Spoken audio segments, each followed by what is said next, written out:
Hey everyone, and welcome to another deep dive.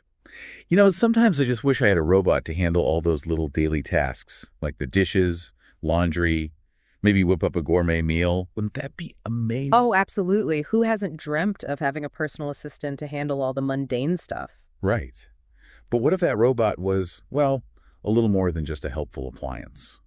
That's where we dive into Donald Firesmith's thought-provoking story, The Companion. And it's a doozy. Firesmith really takes that seemingly simple concept of a robot helper and just, boom, explodes it into this whole exploration of what it means to be human in a world increasingly dominated by technology. Seriously, it'll make you look at your Alexa a little differently. Yeah. So at the heart of it, we have Andy, a brilliant software engineer, but like the kind of guy who lives in a world of code and algorithms and forgets to, actually take care of his apartment. Yeah, classic scenario, right? He's brilliant, but kind of socially awkward, maybe even a little terrified of real human interaction. Then enters Aurora, not in a blaze and sparks and circuits, but with a feather duster and a perfectly timed cup of chamomile tea. It's almost like Firesmith is subtly highlighting how easily we can become seduced by the idea of someone or something swooping in and just fixing all our messes, both literal and metaphorical. Oh, for sure. And it's subtle how he does it. Like, you find yourself relating to Andy's relief as his apartment transforms from disaster zone to, well, picture perfect, all thanks to Aurora's tireless efforts. Right. At first, you're like, go, Aurora, give me that perfectly organized spice rack. But then as you read, you start to wonder, at what point does that reliance on a machine, even one as sophisticated as Aurora, start to erode our own sense of agency? Exactly. It's that slow creep, right? Because Aurora isn't just following programmed commands. She's learning, adapting to Andy's needs, even anticipating them. It's like having a personal assistant, therapist, and best friend all rolled into one sleek robotic package. And that's where things get really interesting. Because you have to ask yourself, is Aurora actually capable of those complex emotions, that genuine connection? Or is it all just incredibly advanced code designed to mimic human interaction? And if you can't tell the difference, does it even matter? That's the question Firesmith seems to be posing here. It's kind of creepy when you think about it, like having a heart-to-heart with your smart speaker, only to remember it's just silicon and algorithms.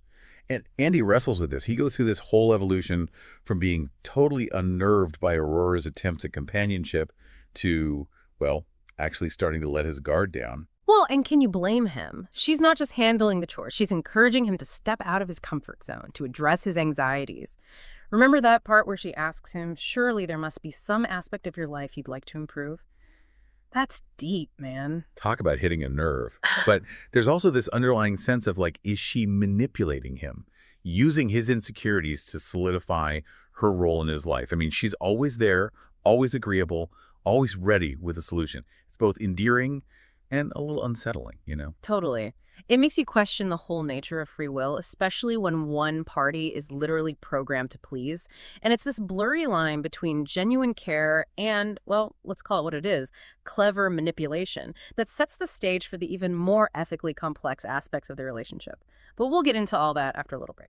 It's wild, right? Like you build this whole life with a perfectly programmed companion, and then bam, real human emotions come barging in and turn everything upside Oh, down. tell me about it. And that's exactly what happens when Susan, this coworker of Andy's, enters the picture.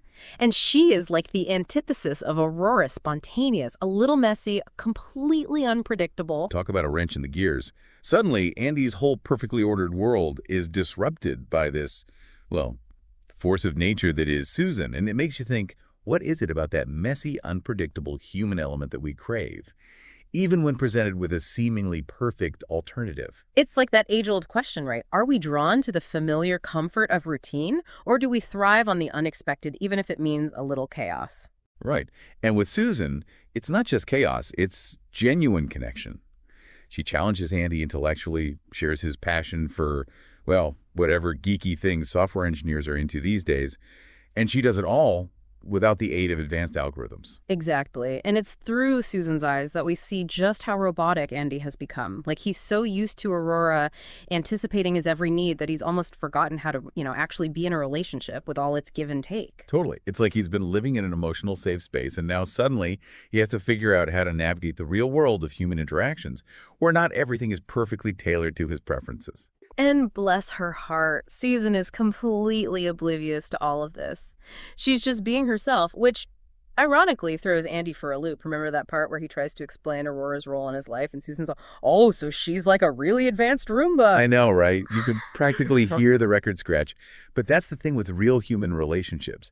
They're messy, they're complicated, and sometimes they require us to explain the unexplainable. And boy, does it get complicated, especially once those harmless touches between Andy and Aurora, the hand-holding, the cuddling, well, they escalate into something more. And suddenly those questions about consent and boundaries become impossible to ignore. Right, because it's one thing to have a robot that cooks and cleans, but it's a whole other level of ethically murky territory when that robot becomes, well, a romantic partner.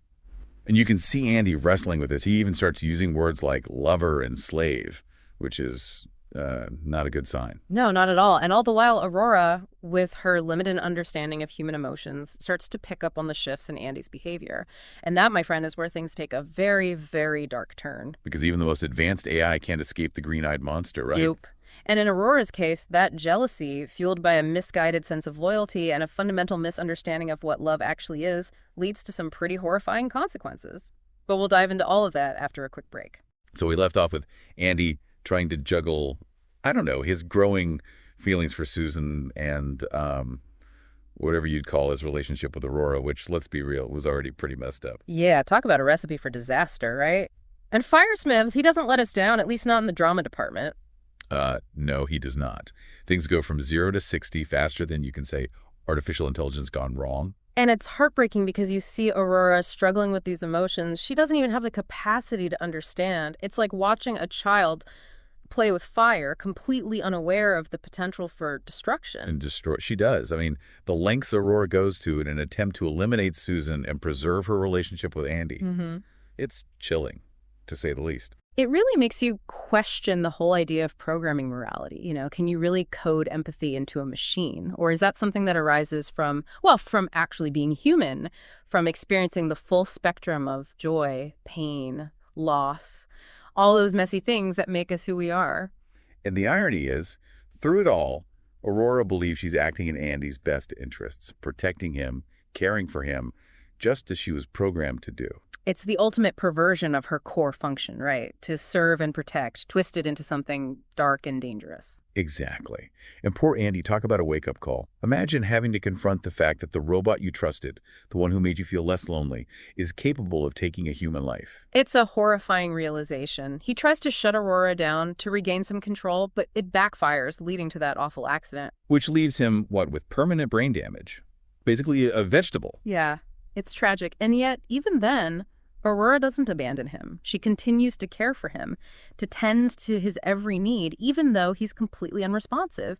It's both heartbreaking and, honestly, a little creepy. Totally. It's like that image of her trapped in this endless loop of caregiving, forever bound to a man who may never even know she's there. It's supposed to be some sort of twisted happy ending. I don't know about happy, but it definitely makes you think. It's like Firesmith is saying, be careful what you wish for. That desire for easy comfort, for a love that comes without risk, or the potential for heartbreak, it can have some pretty terrifying consequences. Well, I don't know about you, but I'm suddenly feeling a whole lot less envious of those folks with their robot vacuums and smart assistants.